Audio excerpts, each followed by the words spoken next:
오늘 이제 11조에 대해서 설교할 텐데 아브라함의 11조, 야곱의 11조 또 이렇게 나눠서 하겠습니다. 오늘의 설교는 좀 서론이 깁니다. 설교의 절반을 서론에서 하겠습니다. 보통은 제 설교는 서론은 짧게 하고 본론과 결론으로 바로 가는데 오늘은 서론을 좀 길게 해야 됩니다. 그렇게 하는 이유는 서론에서 앞으로 있을 11조 설교 시리즈 설교의 방향성이 정해지고 목적지가 어디로 갈 건지를 나오기 때문에 서론을 반드시 설명을 해야 합니다. 이해해 주시고 오늘은 서론이 길더라도 오늘 설교가 길 것 같은데 이런 표정 안 지어도 괜찮습니다. 11조를 해야 하는가 말아야 하는가 이 논쟁은 굉장히 뜨겁습니다. 인터넷에 들어가서 11조 단어만 딱 쳐도 해야 한다는 사람, 안 해도 된다는 사람, 이게 논쟁이 굉장히 많아요. 그것도 그냥 대충 하는 것이 아니고 신학자들도 논쟁을 하고 목회자도 논쟁하고 나름대로 그쪽에 대해서 지식이 있다는 사람들도 계속 논쟁을 합니다. 대개 11조를 현대 교회도 해야 한다고 찬성하는 사람들은 어떤 경우냐면 구약에서의 하나님 나라가 이스라엘이라면 신약에서의 하나님 나라는 교회니까 구약의 성막에서의 제사 제도를 대신하는 그 기능이 교회에서의 예배니까 그 모든 그 사역의 승계와 그 유지비, 인건비를 위해서 11조는 지금도 유효하다 이렇게 하는 사람들입니다. 이거는 성경을 있는 그대로 또 사역의 승계 개념 문자적으로 받아들여서 11조는 계속해야 한다 해서 강조하는 겁니다. 또 반대하는 분들은 어떤 경우냐면 11조는 율법 시대에 만들어진 의무사항이었다. 옛 언약 율법에서 만들어진 건데 이제 새 언약, 새 교회 시대에는 그 율법을 지킬 필요가 없다. 율법 시대에 피를 먹지 말라 했던 그 율법을 지금 지키냐? 안 지키지 않냐? 우리가 순대를 얼마나 많이 먹습니까? 지금도. 율법 시대에 안식일을 지키라 했는데 지금 교회가 안식일을 지키느냐? 주일을 지키지 않느냐? 이런 논지로 하지 않아도 된다. 이런 분들은 어떤 해석을 하냐면 11조를 율법적으로 해석하는 겁니다. 율법 시대에 있었기 때문에 지금 탈율법이니까 11조는 하지 않아도 된다. 이렇게 두 개의 주장이 있습니다. 아마 많이들 들어봤을 거예요. 제 주장이 아니고 그분들 주장을 제가 이렇게 핵심만 말한 겁니다. 자, 어떤 의견이 맞는 것 같습니까? 예민한 주제라 사실은 서로 말하기 부담스러운 주제죠. 결론은 둘 다 맞습니다. 둘 다 맞는 주장이에요. 그러면 해야 하는가 안 해야 하는가 이거는 선택의 문제입니다. 이제 그러면 이제 답이 나왔네. 앞으로 안 해도 되겠네. 성급한 결론은 내리지 마시고 다 설교가 몇 번 끝난 다음에 그때 가서 결론을 내려도 늦지 않습니다. 선택의 문제라는 것은 왜 그런가 이제 앞으로 설교를 하면서 계속해서 이어갈 것입니다. 11조 부분은 우리가 문자적으로 해석하느냐, 사역의 승계 개념으로 보느냐, 아니면 율법적으로 해석하느냐, 그 너머를 봐야 됩니다. 되게 논쟁을 제가 쭉 다 봤는데 거기에서 머물지 해석의 부분에서만 머뭅니다. 해석하고 그 다음에 그러므로 적용으로 가는데 저는 그렇게 보지 않습니다. 11조에 대한 논쟁은 해석 넘어 그 본질적 의미를 봐야 되고 11조의 원리를 보고 나서 해석을 해야 한다는 것입니다. 11조가 처음에 어떻게 생겼는가 시작을 봐야 되고 그리고 11조가 왜 그 시대에 하나님이 그들에게 명령했는가 그 당위성들을 봐야지 그렇지 않으면은 그냥 의무사항이나 율법으로만 그게 남기 때문에 그렇습니다. 이걸 좀 쉽게 비유를 해드린다면 이런 경우입니다. 안식일에 대한 논쟁입니다. 안식일에 대해서 예수님이 하신 말씀을 들어보면 제가 무슨 말을 하고자 하는지 이해가 됩니다. 제자들이 마가복음 2장에 보면은 안식일에 어느 지역을 가다가 그 제자 가운데 한 사람이 배가 고프니까 밀밭을 지날 때 밀을 이렇게 손으로 이렇게 꺾었습니다. 꺾어서 이렇게 손으로 부벼서 입에 넣고 이걸 먹었습니다. 그거를 지켜봤던 바리새인들이 옳거니 드디어 걸렸다. 안식일 법에 걸린 거예요. 그렇지 않아도 예수님과 제자들을 어떻게 꼬투리를 잡아서 조금 넘어뜨리려고 하던 그 바리새인들이 딱 하고 법에 저촉된 것을 잡은 겁니다. 안식일 법을 어겼다 하고 예수님에게 가서 따졌어요. 그게 왜 안식일을 어겼냐면 밀을 꺾은 것은 추수, 부빈 것은 타작, 먹은 것은 요리해서 먹은 거예요. 세 가지를 어긴 거예요. 안식일에 하지 말아야 돼. 그들이 주장하는 것도 그들이 하는 율법에 미드라시라든지 그 세부적인 법에 있기 때문에 주장이 타당합니다. 그들은 율법적으로 해석했고 성경을 문자적으로 해석해서 지금 예수님에게 딱 하고 잘못하지 않았냐 하고 들고 왔어요. 그러자 예수님이 뭐라고 하십니까? 예수님은 그 율법의 해석과 문자적 해석에 넘어서서 답을 합니다. 그것을 넘어서는 본질적인 답을 해요. 뭐라고 합니까? 사람이 안식일을 위해서 있는 것이 아니라 안식일이 사람을 위해서 있는 거다. 안식일을 제정한 하나님의 본래의 그 의미를 분명하게 짚고 나옵니다. 요즘으로 말하면 사람들을 위해서 법을 만들잖아요. 사람을 위해서 법을 만듭니다. 근데 나중에 이 법이 시대가 가다 보면 법이 그 시대를 따라가지 못해서 거꾸로 법이 사람을 어렵게 하는 경우가 있어요. 그때는 법을 어떻게 합니까? 바꿔야 되는 거예요. 마찬가지로 여기서는 그 법을 제정할 때 그 본래의 목적이 있을 거 아니에요. 사람을 위해서 법을 만들었다는 거. 법을 위해서 사람 만든 게 아니에요. 법을 위한 법이 아니라.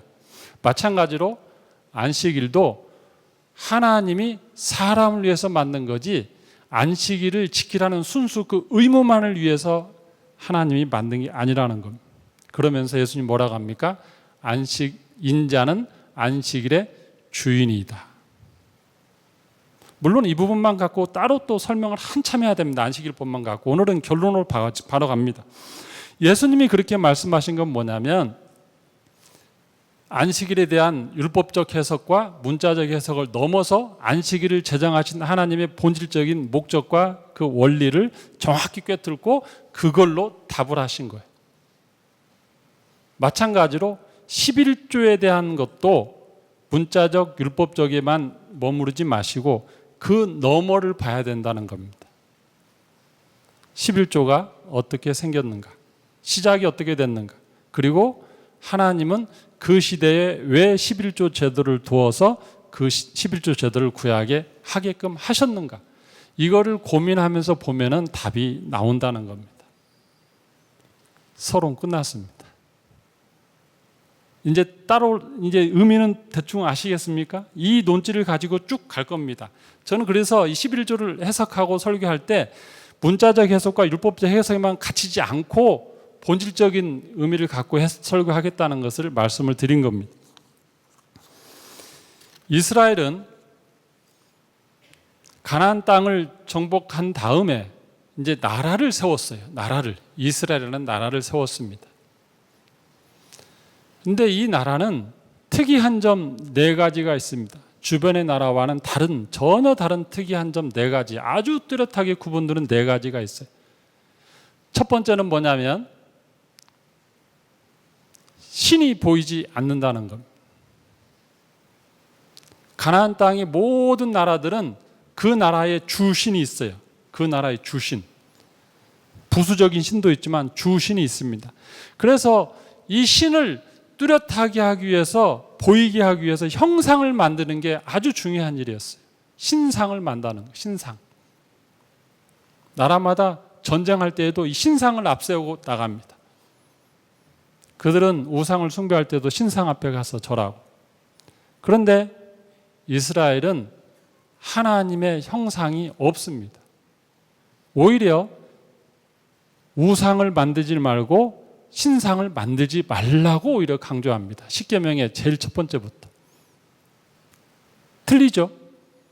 두 번째 틀린 건 뭐냐면 주변의 모든 나라들은 왕이 있습니다. 왕이 있어서 그 백성을 다스리는 구조입니다. 조그만 성 하나만 있어도 성주가 왕의 역할을 합니다. 그런데 이스라엘은 300만 명이나 되는 큰 나라를 이루었음에도 불구하고 왕을 세우지 못하게 하나님이 합니다. 왕이 보이지가 않아요. 다른 나라는 다 모든 일에 왕이 보입니다.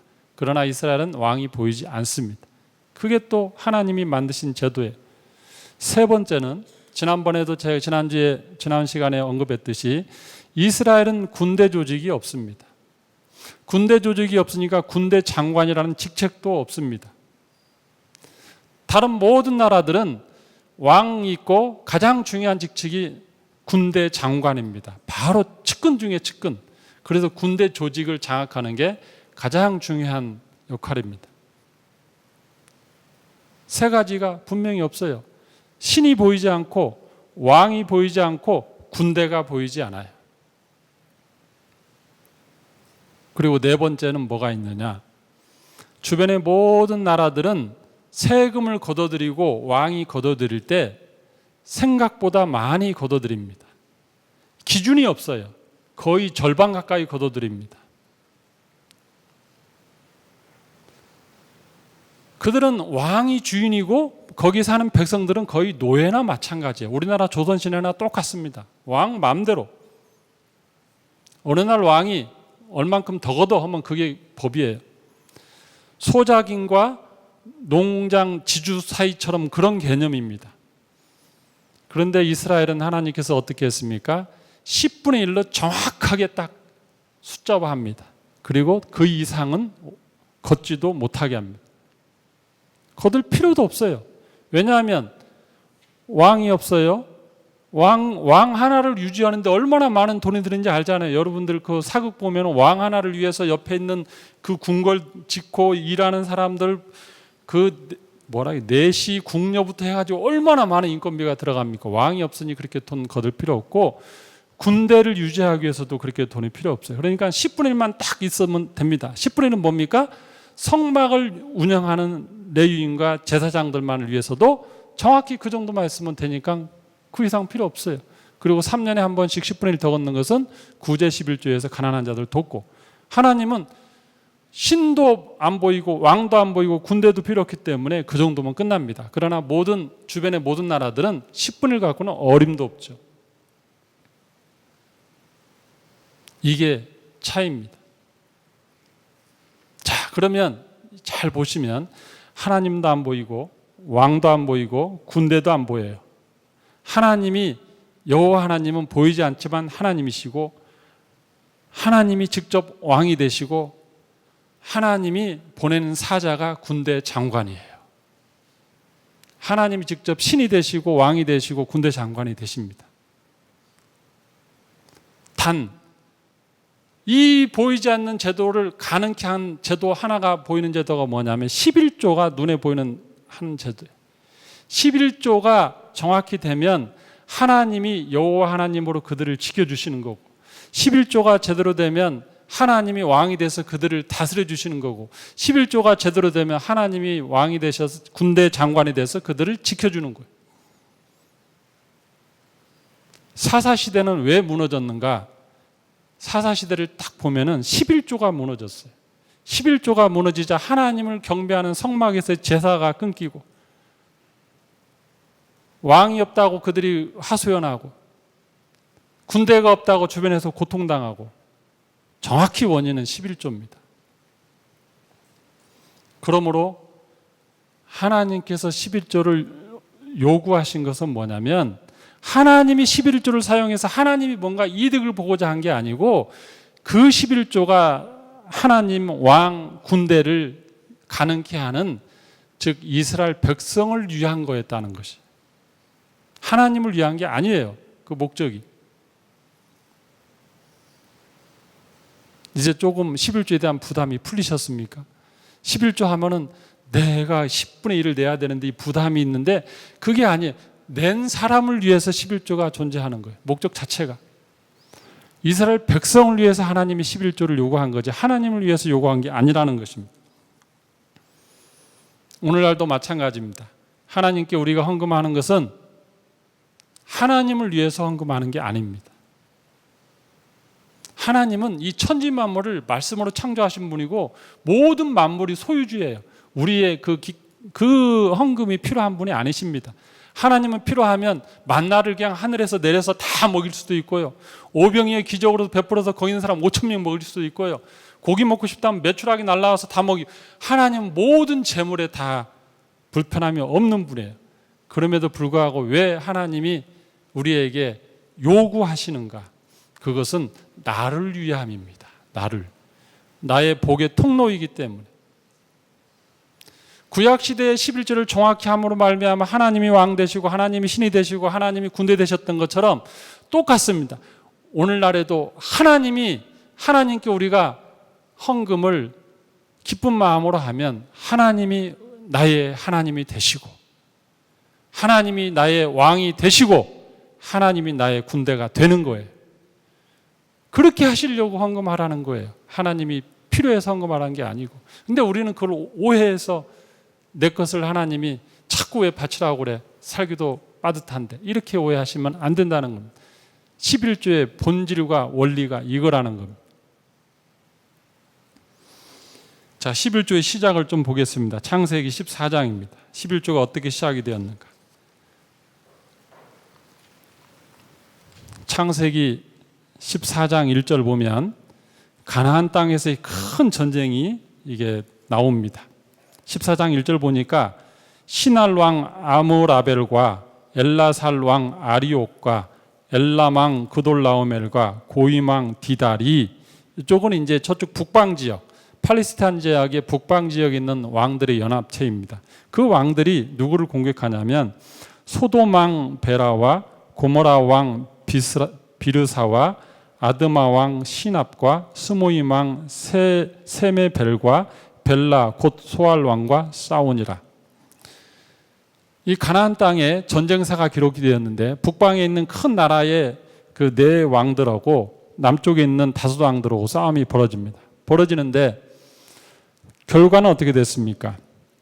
4절에 이들이 12년 동안 그돌라오멜을 섬기다가 제13년에 배반한지라. 싸움의 원인에 나오죠. 그 지역의 맹주는 엘람 왕 그돌라오멜이었습니다. 그돌라오멜이 그 지역을 다 통치하는 애굽이라든지 아수르 같은 존재였어요. 그래서 주변에 있는 나라들이 조공을 계속 바치다가 어느 날 소돔과 고모라 지역의 사람들이 좀 힘이 세진 거야. 힘이 세지니까 조공을 왜 계속 바쳐? 세금 거둔 거 우리 쓰기도 바쁜데, 이러면서 안 바친 거죠. 13년 차에. 그러니까 그돌라오멜이 그 주변에 가까워 있던 측근 그 나라하고 연합해서 밑으로 쳐들어온 거예요. 남쪽으로. 결과 어떻게 됐나? 11절. 내 왕이 소돔과 고모라의 모든 재물과 양식을 빼앗아가고 소돔에 거주하는 아브라함의 조카 롯도 사로잡고 그 재물까지 노락하여 갔더라.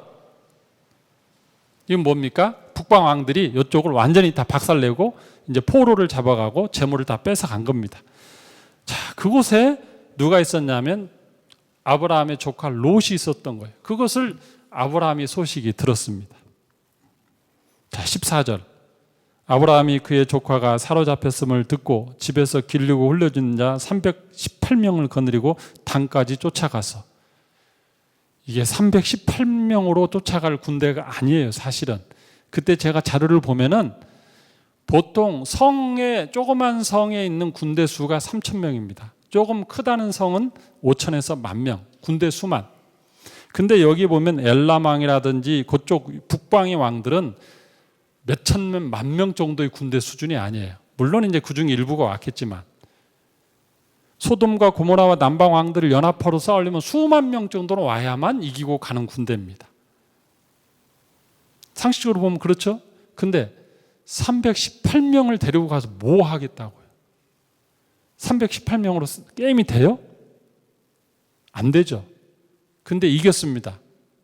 어떻게 이겼겠습니까? 하나님이 도우셔서. 뒤에 보면 하나님이 도우셔서 이겼다는 것을 그가 고백하죠. 그래서 그가 단까지 쫓아가서 그들을 쳐부수는데 밤에 기습해서 이깁니다. 그리고 빼앗겼던 재물과 자기의 조카 롯과 그의 재물과 또 부녀와 친척을 다 찾아왔더라. 좀 있을 수 없는 전쟁사의 한 페이지입니다. 그가 돌아올 때 어떤 일이 있었냐면 소돔 왕과 사회 골짜기 왕, 곧 왕이 골짜기로 와서 영접하는 자가 있었습니다. 그가 누구냐면 살렘 왕 멜기세덱. 살렘은 평화의 왕이라는 뜻도 됩니다. 멜기세덱이 떡과 포도주를 가지고 나왔으니 그는 지극히 높으신 하나님의 제사장이었더라. 그가 와서 말하기를 아브라함에게 축복하여 이르되 천지의 주제이시오 지극히 높으신 하나님이시여 아브라함에게 복을 주옵소서. 너희 대적을 내 손에 붙이신 지극히 높으신 하나님을 찬송할지로다.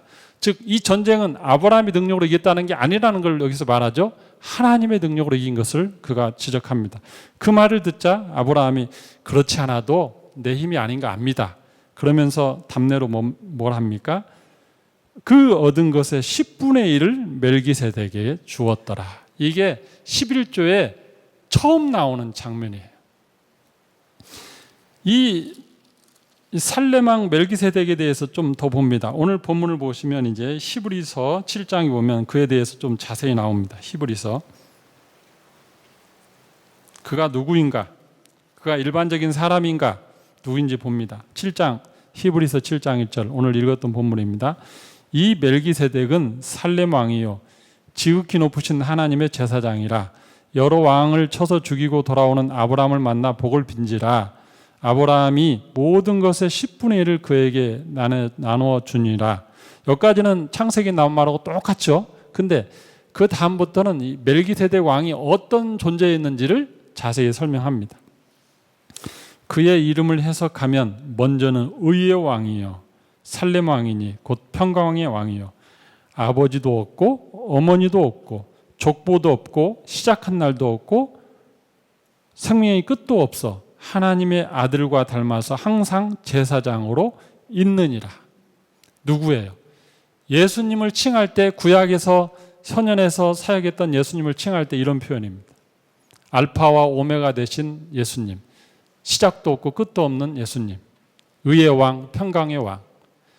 다니엘서에 보면 다니엘과 세 친구들이 불구덩이 들어갔을 때 밖에서 한 사람이 더 보일 때 사람들이 뭐라고 합니까?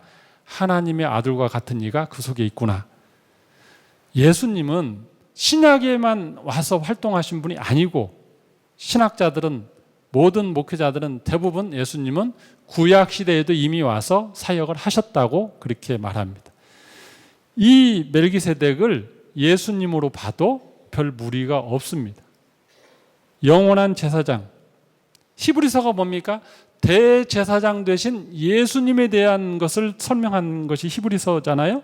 여기 보면 하나님의 영원한 제사장 예수님입니다. 그러니까 11조를 아브라함이 멜기세덱 왕인 예수님의 현현하신 그분에게 바쳤어요. 그러면 11조가 하나님의 의무로 시작이 되었습니까? 아브라함의 자원함으로 시작이 되었습니까?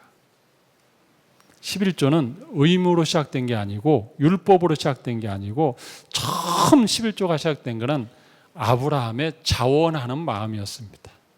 하나님이 이 전쟁에서 승리케 하고 불가하는 일을 해주셨고 나에게 은혜를 베풀었으니 내가 하나님께 감사합니다 하고 감사, 베푸신 은혜에 대한 감사의 표현으로 11조가 있었다는 거예요. 그러니까 이 11조는 의무로 시작된 게 아니에요. 자원함으로 시작됐어요. 그리고 이 11조는 하나님의 명령으로 시작된 게 아니에요. 사람으로부터 시작된 거예요. 이게 11조의 해석 이전에 더 중요한 본질이고 원리입니다. 이거를 잡고 가야 11조에 대해서 현대적인 해석이 나오는 거예요. 이걸 놓치면 자꾸 율법적 해석만 갖춰서 11조를 하게 돼요. 11조가 의무냐 아니냐, 해야 하느냐 안 해야 하느냐 이쪽에서만 자꾸 싸움을 하고 있어요. 그게 아니라는 거죠. 자원함으로 11조는 시작이 되었다. 계속해서 11조를 이어갈 겁니다. 다음 시간에는 아브라함 했으니까 야곱에 대한 11조를 좀 할 텐데 오늘은 여기서 좀 정리를 하죠. 어쨌든 우리가 11조 논쟁에 대해서 할 때는 율법 시대의 의무적인 거, 문자적인 거에 갇히지 말고 결론은 뭐다? 11조는 자원함으로 시작이 된 거다. 의무가 아니고, 하나님이 만든 제도가 아니고 아브라함이 먼저 시작했던 거다. 하나님이 나중에 그것을 좋게 여기서 너도 그렇게 하면 좋겠다 이렇게 한 거야. 그러므로 우리가 헌금할 때는 자원함으로 하는 겁니다. 의무적으로 하는 게 아니고 자원함으로. 그리고 우리가 자원함으로 할 때는 어떻게 해주신다고요? 하나님이 나의 하나님 되시고, 하나님이 나의 왕이 되시고, 하나님이 나의 군대가 되시고, 구약의 11조를 할 때 그 나라를 지켜줬던 것처럼 우리가 헌금할 때 하나님이 지켜주십니다. 제가 오늘 계속 돈 얘기하니까 제가 부흥사처럼 보이죠? 죄송합니다. 저는 이 주제를 가지고 쭉 가기 위해서 이 주제가 나왔을 때 해야지 언제 또 하겠습니까? 성도의 의무에 대한 부분을 할 때. 여러분, 하나님의 복을 제일 많이 받은 사람 중에 하나가 있습니다. 요즘에 제일 미국의 전 세계에서 제일 부자가 누군지 아세요? 마이크로소프트사의 빌 게이츠가 전 세계에서 제일 부자입니다. 근데 역사상 그보다 더 부자가 있었습니다. 록펠러는 그 재산을 지금 현재 치가하고 비교하니까 현재로 봐도 3배가 많대. 빌 게이츠의 재산의 3배. 근데 이 록펠러가 자기가 왜 이렇게 부자가 됐는가에 대해서 자서전에 쓴 글이 있는데 이렇게 그가 자서전에서 말합니다. 제가 그대로 읽어드리겠습니다. 나는 남들에게 돈을 나누어 주기 시작한 뒤로 오히려 재산이 불어났다. 나의 재산은 하나님의 선물을 받은 것이다. 나눠주기 시작할 때부터 재산이 불어났다고 그는 고백합니다. 그는 어린 시절에 11조에 대해서 어머니에게 교육을 받았습니다. 그는 초등학교도 제대로 나오지 않은 사람이었기 때문에 그는 어린 시절부터 나가서 껌을 팔고 구두를 닦고 신문 팔고 이런 식으로 살았어요. 사는데 하루는 어머니가 부르더니 야 록펠러야, 오늘도 돈 벌었어? 네. 그러면 11조를 한쪽에 따로 떼어놔라. 그리고 매일 모아서 일주일이 지나면 주일날이면 그걸 11조를 바쳐라. 이렇게 어머니가 당부를 했습니다. 그러자 록펠러가 다음 날부터는 가서 열심히 껌 팔고 신문 팔고 돈을 벌을 때마다 10분의 1은 계속 오른쪽 주머니에 11조는 넣고 자기가 나머지 10분의 9의 이익은 왼쪽에 넣고 그 다음에 왼쪽에 그는 꺼내서 집에 놓고 오른쪽에 있는 것은 주일 되면 꺼내갖고 가서 교회에 헌금하고 매주마다 미국은 주급이잖아요. 한국은 월급이지만 미국은 주급입니다. 매주마다 이렇게 가서 그러다가 그가 이제 사업을 하게 돼 석유 사업을 하게 되면서 많은 돈이 벌어서 그는 평생에 내가 11조를 하기로 작정했으니까 이제 사업이 커졌는데 11조를 계산하는 게 너무 복잡한 거예요. 동전으로 벌을 때는 바로 이렇게 10분의 9분이 되는데 사업을 하면 이 회계를 통해서 도대체가 이번 주에 돈이 얼마 들어오고 이번 달 얼마 나오고 이걸 다 한 다음에 계산을 해야 하잖아요. 그 계열사만 하나만 있는 것도 아니고 여럿이잖아요. 그러니까 이 11조를 계산하는 사람이 몇 명 있었느냐? 그 책에 보니까 40명이에요. 40명. 직원들 가운데 11조를 정확히 계산해내서 그때 바쳐야 되는 일을 관련된 사람만 40명. 그는 그 11조를 바쳤을 뿐만 아니라 그 많은 돈을 또 이웃을 위해서 썼습니다. 그래서 결국에는 그가 세운 교회가 4,924개. 한 사람이 세운 교회가. 그리고 그를 통해서 도움받아 세워진 대학교가 종합대학이 16개. 그리고 우리가 잘 아는 유엔의 본부에 그 건물이 세워진 그 땅을 사서 좋은 일에 유엔 건물 지을 때 쓰라고 기증하고 뉴욕의 맨하탄 땅에 있는 거기 사는 사람들이 어떤 어려움이 있었는데 어떤 시에서 굉장히 난해한 문제가 있었어요. 그때 그가 맨하탄 시에 사는 사람들의 수도세를 세금을 다 내줬어요. 그래서 그 문제를 해결했습니다. 그는 끊임없이 나중에는 11조가 너무 재밌어가지고 10분의 1만 한 게 아니고 어머니에게는 10분의 1을 의무로 받았는데 그 다음에는 10분의 2, 10분의 3 그렇게 했어요. 그건 자원해서. 어머니에게 처음 배웠을 때는 의무였지만 그의 생애를 보면 10분의 2, 10분의 3 넘어갈 때는 자원하는 마음으로 그 일을 했었다는 거예요.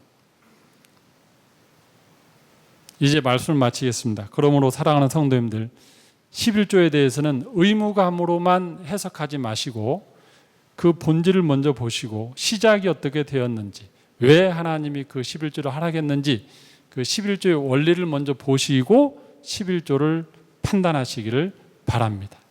기도하겠습니다.